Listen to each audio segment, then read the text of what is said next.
Question number 26। एक वृत्त के चतुर्थांश का क्षेत्रफल ज्ञात करें यदि इसका परिमाप 25 सेंटीमीटर है। इसका हल देखते हैं।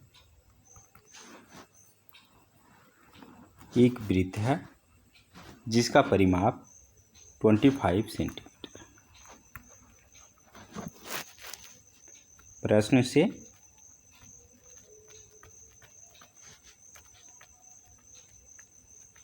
वृत्त का परिमाप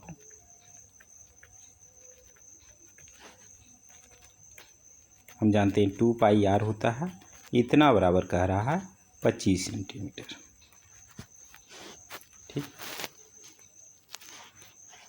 इसलिए r का मान कितना आ जाएगा 25/2 पाई सेंटीमीटर। इसकी त्रिज्या होगी। जब मुझे त्रिज्या का मान मालूम हो गया है तो वृत्त का क्षेत्रफल निकाल सकते हैं, जो प्रश्न में पूछा जा रहा है। वृत्त का क्षेत्रफल कह रहा है वृत्त के चतुर्थांश का क्षेत्रफल अर्थात 1/4 हिस्सा बराबर, यही पूछा जा रहा है। तो वृत्त का क्षेत्रफल का फॉर्मूला हम जानते हैं, ये होता है पाई r² और 1/4 से गुणा करते हैं, या 1/4 गुने पाई r² की जगह पे 25/2 पाई इंटू 25/2 पाई, ये लिख सकते हैं। इतना वर्ग सेंटीमीटर हो जाएगा। पाई पाई कैंसिल, ऊपर आ जाएगा 25 गुने 25 625, नीचे 4 दूनी 8 दूनी 16 पाई वर्ग सेंटीमीटर। इसको और अधिक हल कर सकते हैं या इतना भी आंसर लिख सकते हैं। इसे 625/16 पाई के जगह पे 22/7 लिख सकते हैं। 7 ऊपर कर दें, इतना वर्ग सेंटीमीटर। इसे आप काटेंगे, जितना आएगा उतना वर्ग सेंटीमीटर इसका आंसर आएगा। या आपके लिए छोड़ सकते हैं, इतना भी आंसर लिख देंगे तो भी आपको पूरे नंबर मिलेंगे। हम इतना पे ही छोड़ देते हैं, कैलकुलेशन आपके ऊपर छोड़ते हैं। देखते हैं अगला प्रश्न। Question number 27। दो पासों को एक बार फेंका जाता है तो दोनों पर सम संख्याएं आने की प्रायिकता ज्ञात करें। हम जानते हैं कि पासे में 1 से 6 तक संख्याएं लिखी हुई होती हैं। तो पहला पासा और दूसरा पासा, तो दोनों पे सम संख्याएं हैं। तो कौन कौन आना चाहिए? 2, 4, 6 आ सकता है। इसमें भी 2, 4, 6 यानी 3 तरह का पहले में आ सकता है और 3 तरह का बाद में आ सकता। ये मैं रफ वर्क के लिए किया हूँ। देखिए,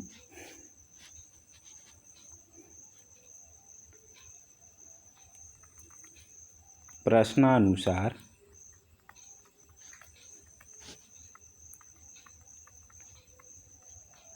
प्रायिकता बराबर हो जाएगा। पहले पासे में 3 तरह की आ सकते हैं सम संख्या, और दूसरे पासे में भी 3 तरह का, अर्थात कुल अनुकूल घटना जो होगी 3 गुने 3, और कुल संभव घटनाएं जो हो सकता है, पहले में 6 तरह के अंक आ सकते हैं 1 से लेकर के 6 तक, और दूसरे पासे में भी 6 तरह के आ सकते हैं, अर्थात कुल घटना 6 गुने 6 हो। तो इसे काट दें, 3 दूना 6, 3 दूना 6, अर्थात 1/4 इसकी प्रायिकता होगा। यही इसका आंसर होगा। तो बिहार बोर्ड 10th के एग्ज़ाम में 1 से लेकर के 27 तक लघु उत्तरीय प्रश्न पूछे जाते हैं, जिसमें किन्हीं 15 प्रश्नों के जवाब देने होते हैं। 2020 के प्रथम सीटिंग के सभी 27 शॉर्ट क्वेश्चन का विस्तृत हल दे चुका हूं। अब देखते हैं लॉन्ग क्वेश्चन। क्वेश्चन नंबर 28, समीकरण युग्म x + 2y = 3 तथा 4x + 3y = 2 का ग्राफ खींचें और हल करें। तो देखिए, इसे आपको ग्राफ पेपर पे बनाना है। मैं कैसे बनाना है ये बता रहा हूँ, बनाना आपको ग्राफ पेपर पे है। तो देखिए, पहला समीकरण दिया हुआ है x + 2y = 3। तो हमें इसका सारणी बनाना है।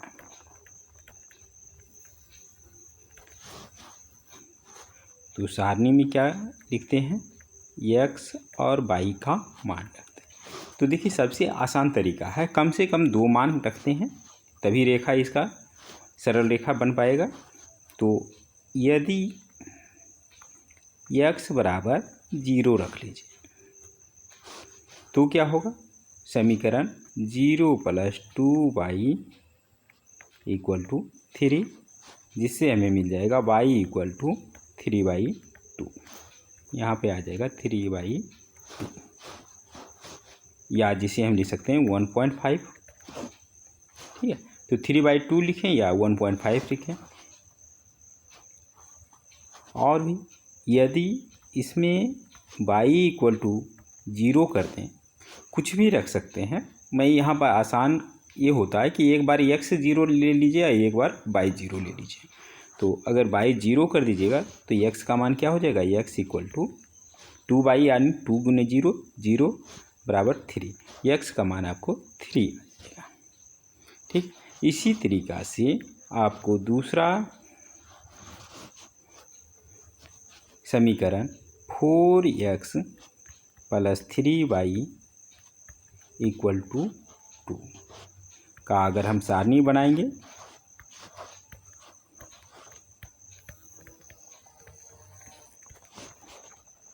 x y, कम से कम 2 मान आपको रखना पड़ेगा। अगर x का मान 0 रखेंगे, इसी तरीक़ा से यदि करके आप लिख दीजिएगा, तो x का मान अगर 0 तो 4x 0 आ जाएगा, अर्थात 3y = 2, यानी y का मान आ जाएगा 2/3। जब y = 0 रख देंगे तो क्या हो जाएगा, 4x = 2, अर्थात x = 1/2। तो इन दोनों से अब आप ग्राफ पेपर पर जाएंगे,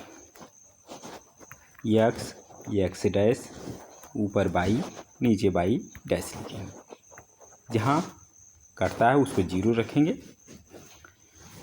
तो बराबर बराबर दूरी पे 1 2 3 -1 -2 -3 इत्यादि आप करते जाएंगे। 1 2 3 4, नीचे -1 2 3। तो पहला का ग्राफ 0 और x पर 0, y पे 1.5, अर्थात यहाँ ये हो गया मेरा 0 1.5। एक दूसरा x पर 3, y पर 0। तो इसका आप रेखा खींचेंगे, तो इस सरल रेखा का हम नाम देंगे x + 2y = 3। ये ग्राफ पेपर पे बनाना है, पेंसिल से बनाना है, स्केल की मदद से बनाना है। मैं यहाँ पर रफ आपको दिखा रहा हूँ। अब देखिए, दूसरा में कह रहा है x 0 और y 2/3। 2/3 का यानी 20/3, यह 0.7 के करीब आएगा। तो y पे प्लस में 0.7 यहाँ पे आएगा। इसका नाम भी दे दें 0 और 2/3, ऐसे भी लिख सकते हैं। और दूसरा में x पे आधा चलना है और y पे 0, तो ये आ जाएगा 1/2 0। तो इसको जब आप मिला देंगे तो इस तरीक़ा से जाएगा। इसका नाम लिख दें, ये हो जाएगा 4x + 3y = 2। दोनों जिस बिंदु पर कटेगा वही वहाँ से हम x h और y h पे लंब डालेंगे। तो ये बिंदु स्केल से नहीं बनाए हैं, इसलिए ऐसा। तो जब आप स्केल की मदद से आप बनाएंगे तो इस बिंदु, जिस बिंदु पे कटेगा उसका मान होगा -1 और y=2। इस बिंदु पे कटेगा तो इसमें x बराबर आ जाएगा, x अक्ष पे जो लंब जा रही है वो -1 पे जाएगी,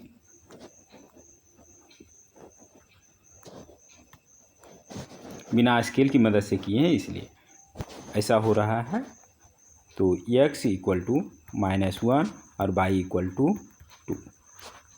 यही इसका आंसर होगा। ये प्रश्न 5 मार्क्स का था। तो देखते हैं अगला प्रश्न। Question number 29। एक 60 मीटर चौड़ी सड़क के दोनों ओर आमने सामने समान लंबाई वाले 2 खंभे लगे हुए हैं, समान लंबाई के हैं। इन दोनों खंभों के बीच सड़क के एक बिंदु से खंभों के शिखर के उन्नयन कोण क्रमशः 30 डिग्री और 60 डिग्री है। खंभों की ऊंचाई और खंभों से बिंदु की दूरी ज्ञात करें। प्रश्न इससे क्या कह रहा है? 2 समान ऊंचाई के 2 खंभे लगे हुए हैं, सड़क की चौड़ाई 60 मीटर है, इसके किसी बिंदु से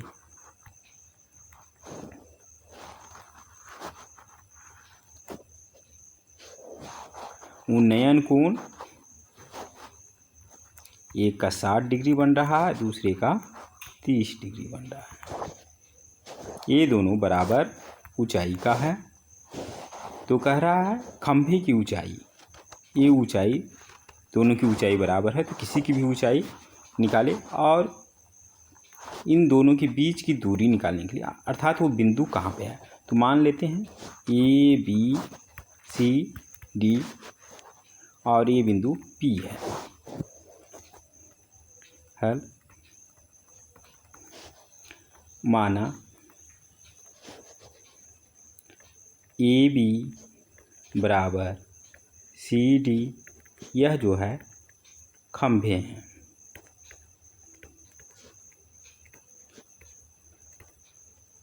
ऊंचाई है, ठीक है। माना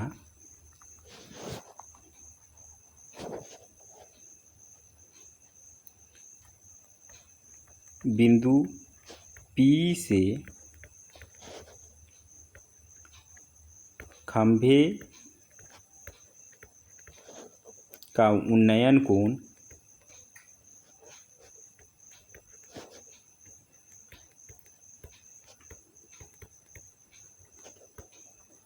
30 डिग्री एवं 60 डिग्री है।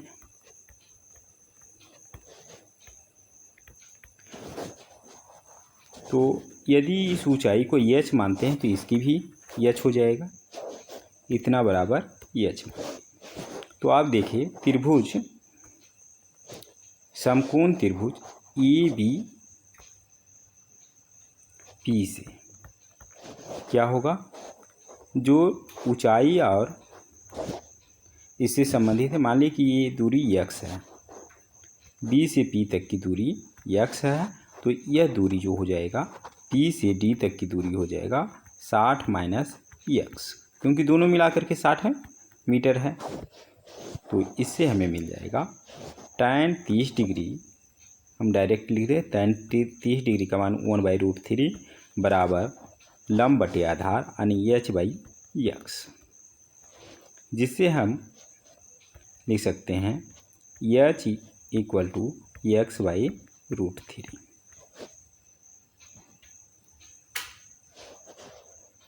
ठीक इसी प्रकार त्रिभुज CDP से tan 60 डिग्री यानी √3 बराबर h/60 माइनस x, इससे हो जाएगा h बराबर √3 60 माइनस x। चूँकि पहले से आ गया एच बराबर इतना और एच बराबर इतना, तो अर्थात दोनों एच बराबर है तो ये दोनों आपस में बराबर होंगे।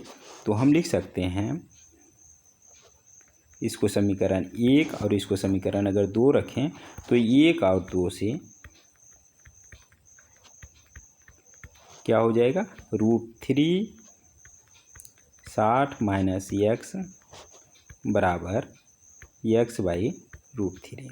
√3 को इधर लेके चले जाएं लेफ्ट साइड तो हो जाएगा 3 60 minus X equal to x.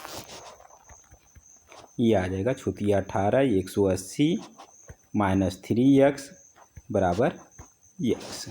X को 3x को दूसरी तरफ ले जाएं तो यह हो जाएगा, मैं यहाँ पे लिख रहा हूँ जगह की कमी कारण, यह आ जाएगा 4x इक्वल टू 180, इसलिए x बराबर आ जाएगा 180/4 अर्थात 45 मीटर। तो ये जब 45 आ जाएगा तो दूसरा क्या हो जाएगा 60 माइनस एक्स, यह 15 डिग्री हो जाएगा। तो खंभों से इस बिंदु की दूरी क्रमशः 40 मीटर और 15 मीटर होगी। अगर ऊंचाई की बात किया जाए तो किसी भी फॉर्मूला से एच का मान निकाल दें। एच बराबर क्या हो जाएगा, एक्स का मान आ चुका है 45, तो 45/√3। हल करने के लिए √3 ऊपर से भी गुना करें, नीचे से भी √3 गुने √3 करेंगे, ये 3 आ जाएगा। 3 से जब काटेंगे तो 15 आ जाएगा। 15/√3 इसको कह सकते हैं, इतना भी लिख सकते हैं या √3 का मान भर करके निकाल सकते हैं। तो इस तरीक़ा से खंभों की ऊंचाई यह 15√3 मीटर और खंभों से बिंदु की दूरी क्रमशः 45 मीटर और 15 मीटर होगी। यही इसका आंसर होगा। आशा है इसका हल आपको समझ में आ गया होगा। इस वीडियो में इतना ही। अगले वीडियो में हम शेष प्रश्नों का विस्तृत हल देंगे। तब तक के लिए धन्यवाद।